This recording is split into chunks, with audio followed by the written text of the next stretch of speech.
Hey, what's up guys? Today is September 1st, 2024, and I'm going to be talking about my 9/11, 2001, and 1993 World Trade Center van bombing conspiracy theories. So if you're offended by such theories, please don't listen today or tonight, as it's not my intention to offend you. Now, the Twin Towers construction were started in 1966, and they were finished in 1973. They were built, not built, but they were the designer was a Japanese American. I don't know his name, and even if I did, I'd probably butcher the pronunciation of it in pronouncing his name, so I don't want to do that. But he was a very highly respected and respectable man, and I don't want you to think that any of the dangerous part of my theories would have anything to do with him or his intentions, okay? I believe he was a good man that would have nothing to do with the ugly parts of my theories, okay? I just have to put that out there right off the bat, okay? I want to, okay? Now, I do believe that during the inception of the Twin Towers, when they were initially built between 1966 and 1973, I believe that they constructed atom bombs along with the construction of the Twin Towers. Either that or they were snuck in at some point, like a Trojan horse type thing, but I think it's more likely they were built along with the towers, as they were being built. I'm not for sure, and you would wonder how they could get away with something like that, but I don't know.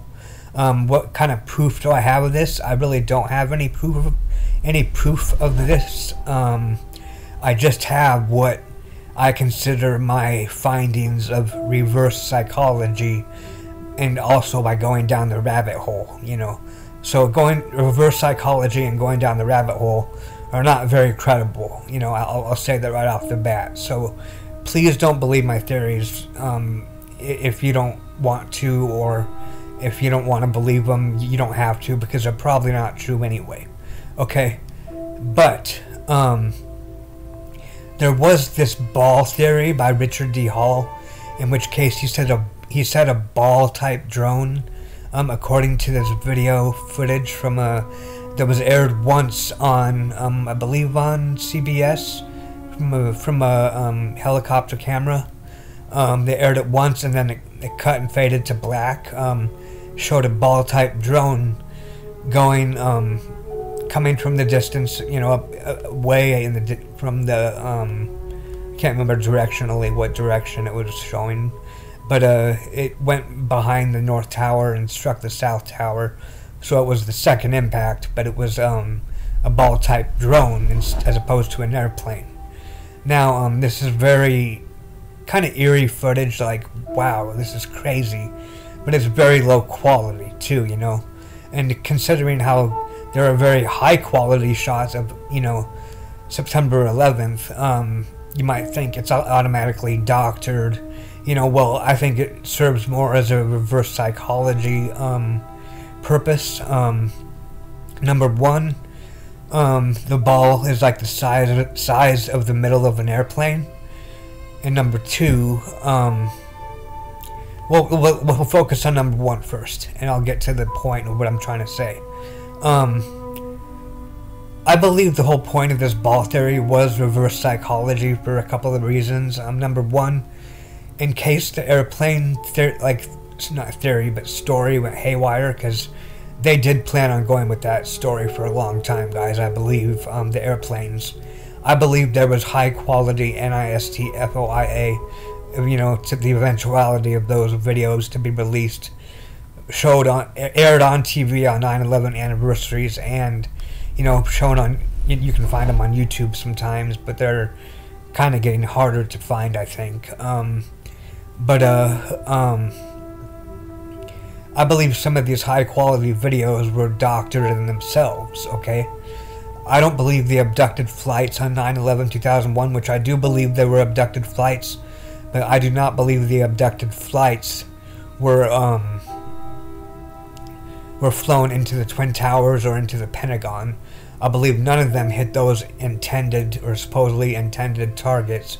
I believe all three flights were abducted for people with their high credentials, and for how smart they were, and to utilize them for future capabilities, as far as like maybe building or producing something technologically, or needing their brains, not literally, needing their smart, that how smart they are and their intelligence to be able to craft something or aid in crafting something. Okay, that's just a far-fetched theory. As far as why people would be the flights would be abducted as opposed to flown into like the World Trade Center and the Pentagon. But guys, with the Pentagon, we got a really low frames per second video, low quality footage of something striking the Pentagon, which is supposed to be Flight 77 apparently.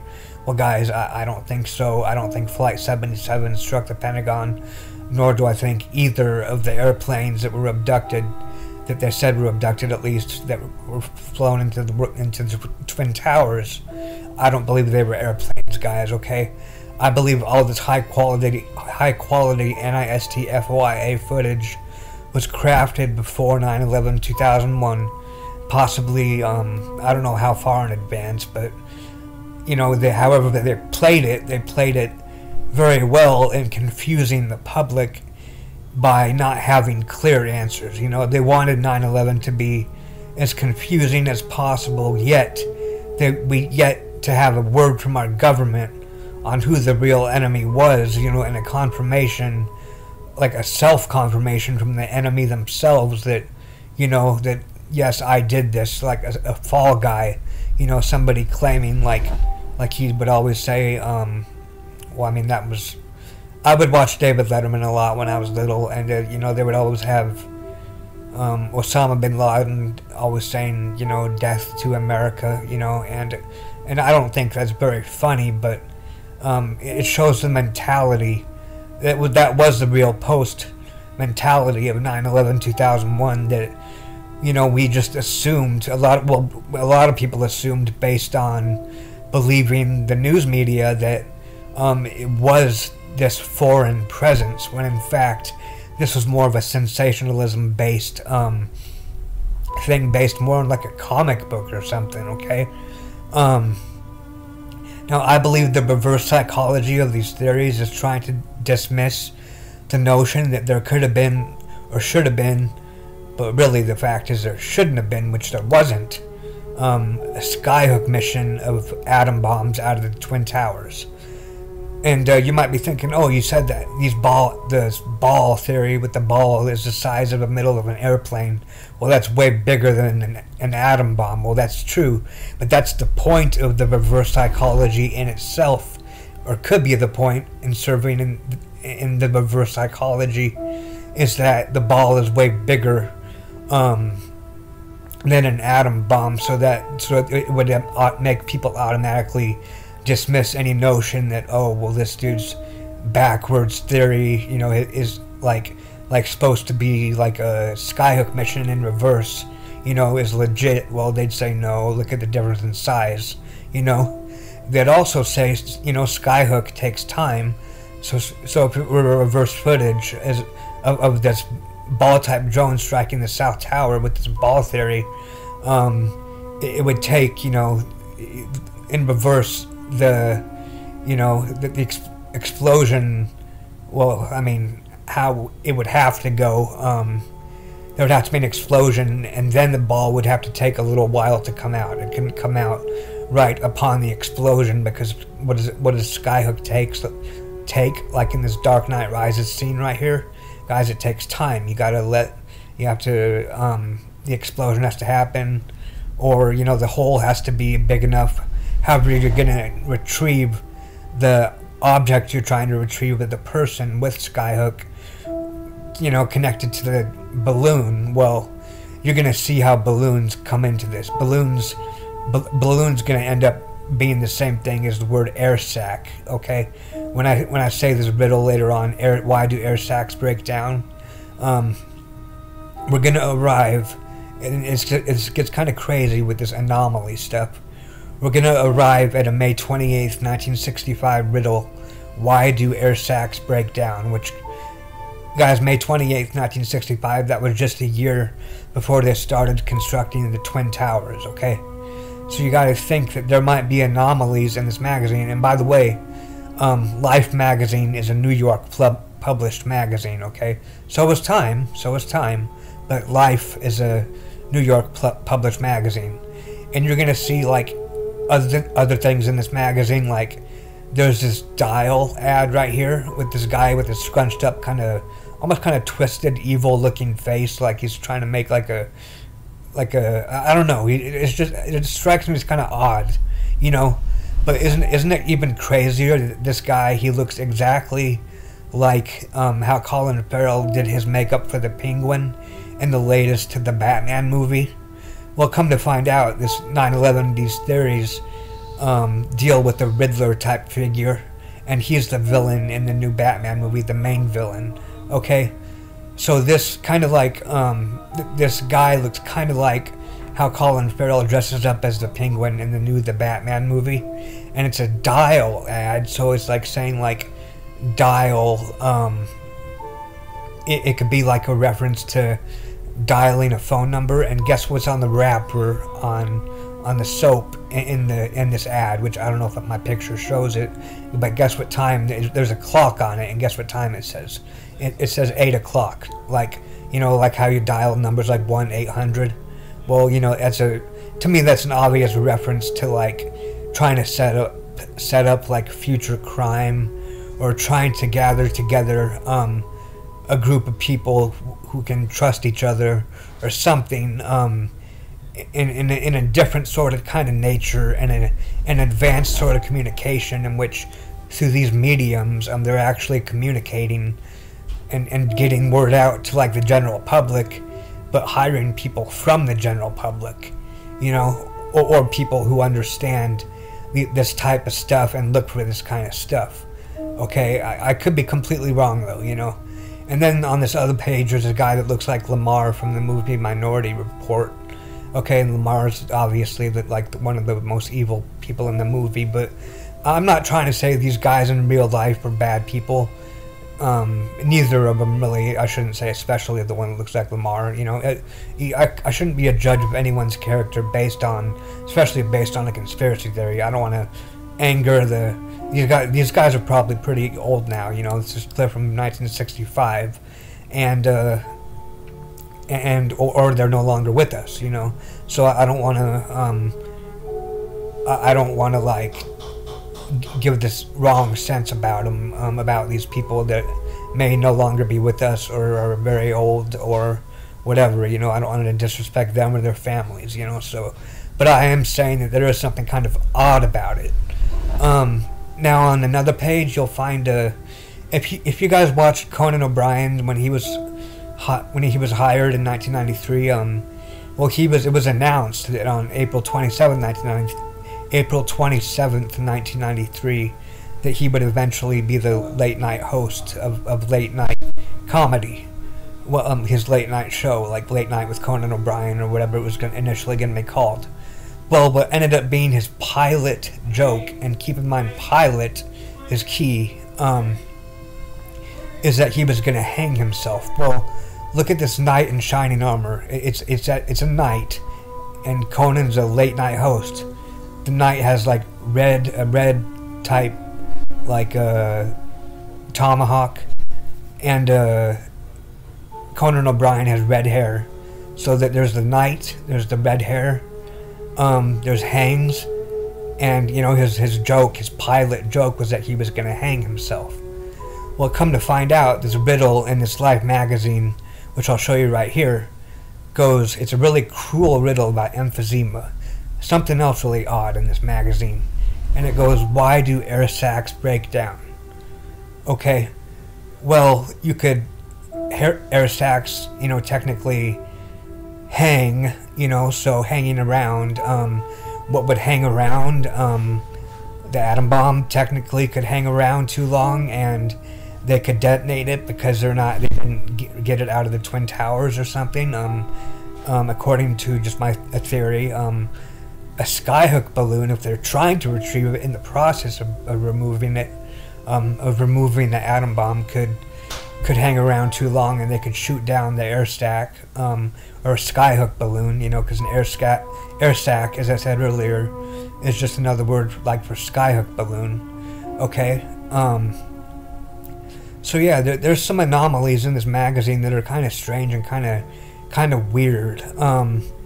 Now, what would be a solution to getting like these atom bombs out of the Twin Towers? Well, you would think it'd be skyhook. Well, if you do your research on atom bombs, usually atom bombs, you're gonna find out that, I mean, over time they probably have developed some way less, but like the one we dropped on Hiroshima in 1945, I believe, it weighed around 10,000 pounds, I believe. Okay, and there has to be state-of-the-art ones now that weigh less. You know, in fact, I believe the ones that, if there were ones placed in the World Trade Center, they were probably each around 500 pounds, but each of them probably weighed too much, both in the North and South Tower, for a skyhook retrieval of them, which was probably one of the conceptual jokes of 9/11/2001, that if they would have attempted skyhook no matter what, one of the atom bombs either of them would have fallen onto the streets of New York and detonated, and, you know, it would have been majorly devastating compared to what happened. So what happened is well, if you watch the Super Mario Brothers 1993 movie scene, at the end of the clip, you'll see an ear which is telling you to listen. Well, first off, initially, you can see the Riddler's symbolism.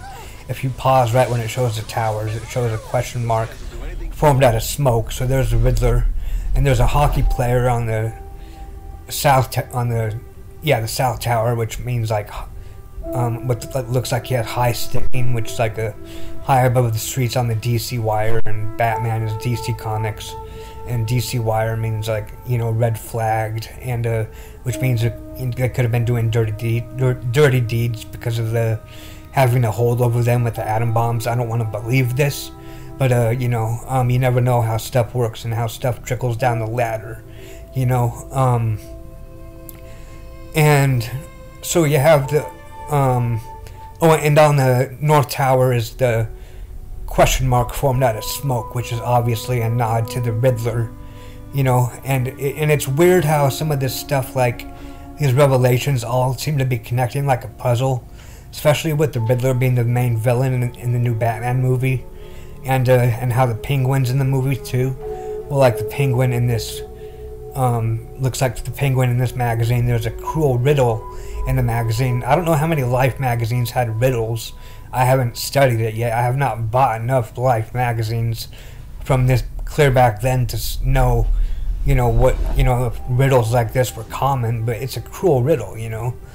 But anyways, so how would they contain an atom bomb in the Twin Towers? Well, I think 1993, what we thought was a standalone terrorist event was actually a distraction scenario to try to evacuate the Twin Towers, to try to get people out of the Twin Towers so that they could utilize a water-based pressure chamber system to drop the atom bombs in, and put pressure on the atom bombs to limit the devastation of the atom bombs when they go off. That, or cause them to malfunction altogether because they're submerged in water, okay? Now, if you watch a North Tower collapse here on 9/11/2001, it looks like there's an explosion. You know, I think this could be the contained atom bomb in a water-based pressure chamber. I don't know, but the thing about 1993 though, like right here, is just showing some footage from 1993, is that I believe it was a failed distraction scenario. Apparently 6 people were killed, including a pregnant woman, which is very, very sad, you know. No matter what, I know if good people were trying to evacuate the Twin Towers for a greater purpose, they wouldn't have killed those people on purpose, you know. That's just an unfortunate, something unfortunate that came about because of a possible distraction scenario. Or it could be wrong. I could be wrong, okay? Now, something else crazy that I've thought about with the Twin Towers the other day, or other night for that matter, is I somehow came across and found out that the flash point in degrees Celsius for ethanol is between 9 and 11 degrees. That's 9-11. Okay, now that's some weird symbolism, because what if they were trying to get the towers the night before or day before by cooling them down and then turning off the ventilation system overnight as cold as possible, so there'd be no initial huge spark with the flash point, which required to be 42 or 48 degrees Fahrenheit or above. Okay, for the initial, that's the flash point for Fahrenheit, is 48 degrees or above, in which the vapor in the air from the ethanol would be ignitable by the initial spark.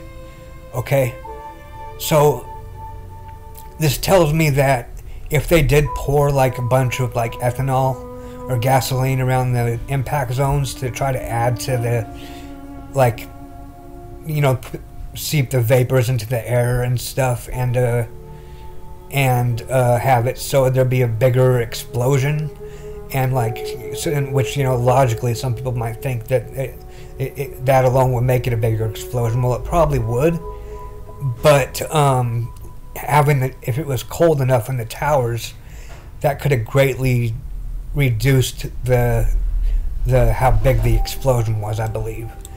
And it's in the song Kingdom of Rust by Doves. I don't know if he's talking about this or not.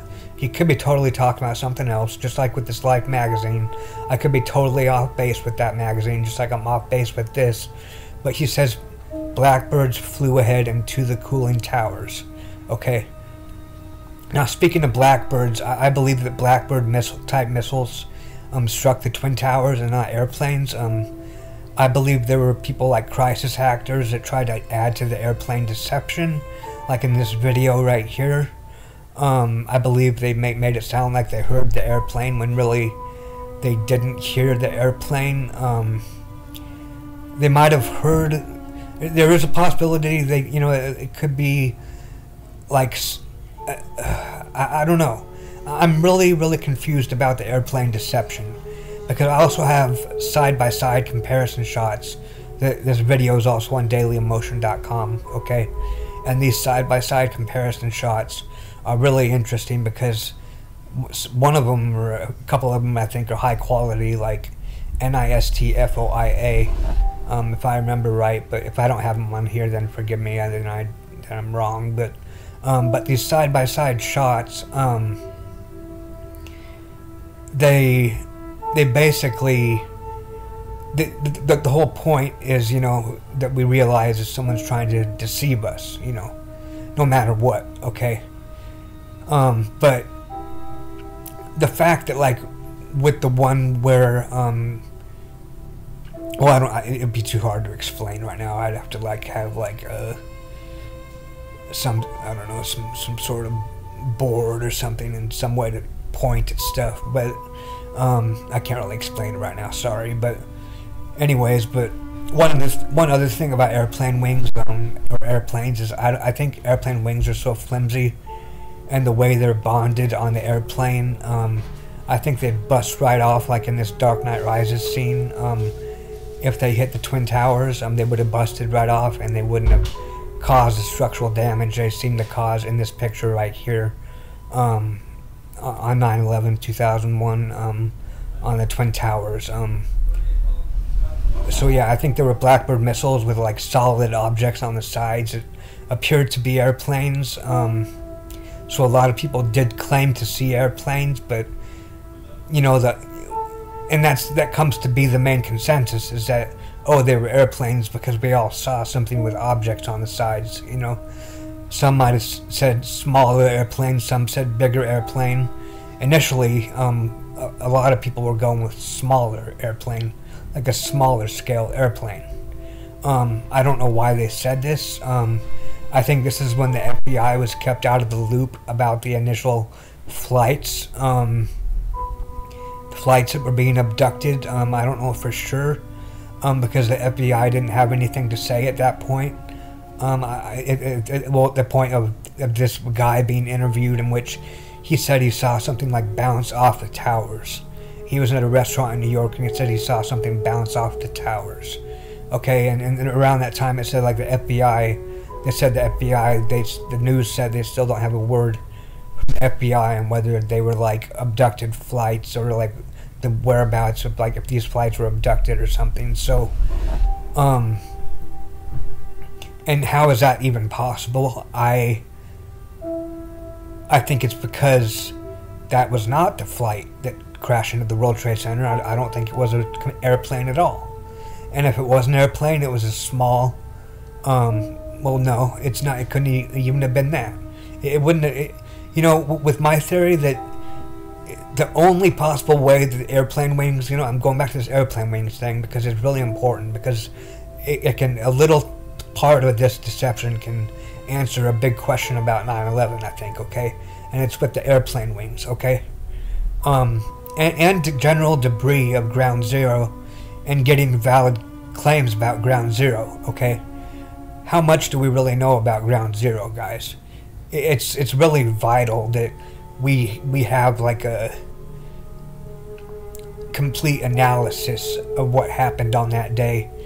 But it's also a scary reality for some people, because those people, you know, who's to say those people are not under a code that, you know, of silence or something, that they can't talk about certain things, you know. I don't know. I don't want to get into stuff like that, you know, but I don't even know what I read about. I never read anything about finding, like them finding airplane debris at Ground Zero or whatever. Maybe I overlooked it. I don't know. I really haven't studied 9/11 enough. I seem to go with all these puzzle pieces that seem to land in my lap. You know, that's just what I seem to go with, okay? Now, what else here? Let's see here. There's some weird stuff with the, I'll just show you really quick. Like with the Super Mario Brothers 1993 movie again, I think it's trying to show when this destruction overcomes the towers. I think it's trying to show that, basically trying to show that what could happen to the towers if an atom bomb was contained, like in the South Tower. But here's the collapse of the South Tower, the actual collapse, and you don't see an explosion go off, okay? Now, why don't we see an explosion? I don't know. If there's a possible atom bomb in there, even if it's contained, you would think you'd see an explosion go off. Like on the North Tower here, you do see an explosion. Now, the North Tower was hit up farther, but what that would have to do with an explosion going off, I have absolutely no idea. The explosion could have something to do with something as simple as, you know, with something to do with like something technical within the towers, having nothing to do with a bomb or anything, but more just chemical reaction or like something blowing up that you know, that is likely to blow up, that was already in the towers by default, you know, just that's already in there, and nothing to do with like an atom bomb being contained or something, you know. And that's what most people probably think when they see the explosion on the North Tower, you know, like that when it collapses, like, okay, this guy is just, he's so hell-bent on this explosion, he's so hell-bent on the Richard D. Hall ball theory, he's so hell-bent on reverse psychology, he's so hell-bent on the Matrix itself, from going down the rabbit hole, you know, that for some reason, this odd fate of him seeing this relativity at the bottom of this metacortex badge would lead him to this anomaly of a magazine, May 28th, 1965. You know, why do air sacs break down? It's just crazy, some of the answers, like RIP Rest in peace, Polk. You could poke an air sac. I'm from Polk County, Iowa. I was born and raised in Polk County, Iowa. Tear, you could tear an air sac. Tear is like, you could spell differently, T-A-R-E. It's like conceptually reset something. Like some might think along the lines of like simulation theory with that one, like the Large Hadron Collider. I don't know. But there's other answers too, like, remember Celsius with the flashpoint of between 9 and 11 degrees? Well, that kind of answers 9/11 right there. The flashpoint for Celsius is 9-11. Between 9 and 11 degrees Celsius. Okay, but what is if it's a riddle, like, why do air sacs break down? Celsius will, like a colder temperature or something. Well, it doesn't necessarily imply colder, it's just a different scale. But,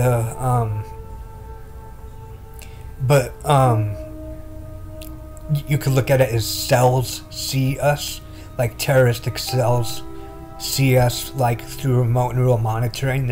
So the towers are being monitored in this atom bomb situation, you know. So Celsius and weight might be two of the strongest answers, because, you know, the weight of the atom bombs, despite them being both light enough, well, one of them being seemingly light enough to, in the North Tower, to retrieve through a skyhook mission, maybe, would still be too risky of an operation. And in this Minority Report scene,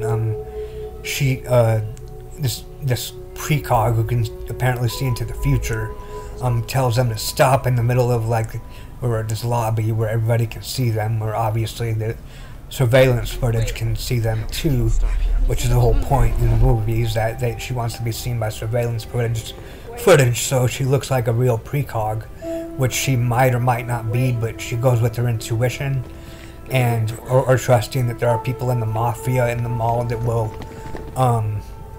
that the balloon man himself is in the mafia or something. But anyway, that's the movie, and that's in the movie itself. But with the parallel to 9/11, it's saying wait, and consider the weight of the atom bombs, you know, because they might weigh too much for Skyhook. And instead of utilizing the Skyhook balloon, he gives a balloon to the child, you know. And I mean, again, this may have nothing to do with 9/11, but it's just possible symbolism. Okay. Now, what else? It's interesting how in the Matrix, the desert of the real, or the city in the desert of the real, desert of the real, it looks like kind of like how New York City has the Twin Towers, but it's shot from the conceptual opposite side of the city, you know. Like in the desert of the real, there's one of the towers that's going down at an angle. The south, what would be like the South Tower, shot from the opposite side of the city. Well, like in Super Mario Bros. 1993, it shows the tower going down at an angle too. You know, this is probably why some people, especially considering The Matrix as a simulation movie, this right here is probably the one that sells people on why we're in simulation and what happened, and the people that know how it happened, if it's even real. But guys, all you gotta do is go swimming. You gotta go out, go out to the beach, let the sand run through your fingers. Every little stimuli on your body, picking your hairs. You pick a hair, it hurts according to where you pluck it. Like it'd be too much for a system to handle, especially with the RAM. Like if it were like a computer-based system, the RAM, the random access memory, that's where as a computer simulation would not be possible. It could not have the random access memory to handle what humanity, like how our brains, how we question the nature of our reality, for God's sake. I mean, when you think about that one, really, that's just the truth. In a world where we question the nature of our reality, how stupid are we to fall for the fact that we're in a simulation, that obviously, that our world is not a block world. It's not a simple rendered world. It's complex. The outside you know, like outside environments and water and all these different elements, you know, everything with science and chemistry, and it's all too much to be in a simulation, guys. Okay. But anyways, so what else? Oh, when I went to New York, I got pictures with Biff and Rupert, Biff Henderson from the David Letterman show, and Rupert from Rupert's Hello Deli. It was awesome getting pictures with them, and I miss New York. You know, I want to go back there someday, but with these theories, you know, some people might not like me because they sound crazy. Well, you know, I don't know. You know, I'm interested in the truth. You know, I want to know the truth about things. You know, and sometimes it might sound a little bit crazy, and maybe it is crazy, but you know, anyways. Not sure what else to talk about today. I could probably talk about more stuff. Oh, there is a Fight Club reference. See, Fight Club, there's a character named Bob, and his name's Robert Paulson in the movie. Well, in Cloverfield, there's a character named Robert Hawkins. Sounds very similar. And at the end of the movie, it shows an object fall off the Coney Island beach into the ocean. Well, you know, in my conspiracy mind, it could be like a this one borders more on simulation theory too, okay? Because the Cloverfield movie has a paradox, and that's the third movie, okay? And the fact that the Cloverfield came out in 2008, the original, and the Cloverfield paradox refers to something that became known to the public in 2008 that was finished. A Large Hadron Collider was finished in Geneva, Switzerland in 2008, I believe 17 miles long, you know, operated and ran by CERN, C-E-R-N.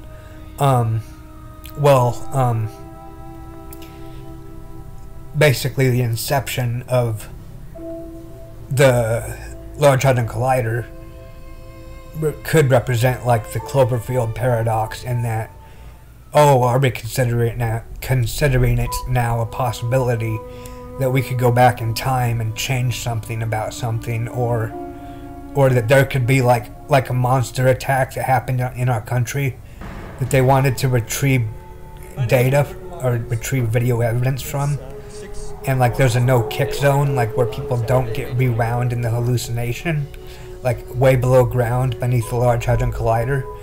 But for the people that had to go through like the monster attack, and like in Cloverfield, they had to go through it, but then they rewound the simulation. How, you know, people, if they died, like their souls come back, they never knew it. Everything's rewound like just like it was, except that certain things during the attack, when the monsters obviously wasn't around, certain cameras were picked up and taken into the no-kick zone, where they have preserved footage of things that actually happened in our world that are on a different timeline, because of the Large Hadron Collider can rewind our hallucinatory experience. Now this would only be in a simulation. Again, that's why it's kind of weird. The Cloverfield's a paradox, kind of like the Matrix itself is a paradox, probably the biggest paradox ever.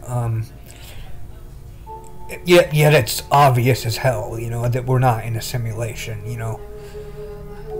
So I really don't know, but there is something kind of eerie about Cloverfield, about the whole movie being a trilogy now, and or not trilogy, but a series, I guess, whatever you'd call it. And the object falling into the ocean, which you can barely spot, I was thinking could be like this guy being on the good side of things and recording a retrieved atom bomb from the North Tower, in which it's telling a story of a different alternate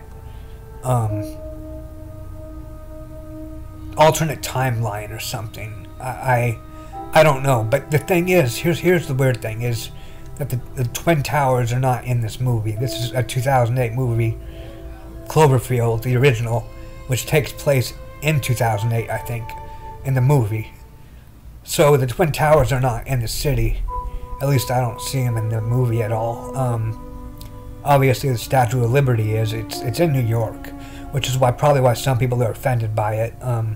But, you know, obviously people should be more, or not should be, but people have the right to be more offended by my theories, because I'm suggesting, like, scary realities that the movies aren't trying to advertise something as a possible reality. Well, neither am I, but I'm just putting stuff out there as a conspiracy theory that, you know, food for thought, basically, okay? That's all it really is, okay? It's like food for thought. But, you know, like Bob's name in Fight Club is Bob. Well, what does a ball do in the ocean? It bobs. It floats or it doesn't float. You know, like David Letterman, like, will it float? You know, I watched a lot of Letterman growing up, and there's another New York reference. You know, that's just crazy, you know. Another picture in this magazine shows, like, a May 28th, 1965 magazine shows a snowbank in the Alps. It collapsed into a window. Well, it looks like smoke going out a window because it's in black and white, and the echoes of 9/11 right there in that magazine. And you're not going to get that very often, something that looks like that. So I think this is definitely some sort of anomaly thing going on here. Kind of scary. But anyways, I think I'm going to end it for today. Today is September 1st, 2024. Rest in peace to all the victims of 9/11, 2001, and the 1993 World Trade Center parking garage van bombing. Peace.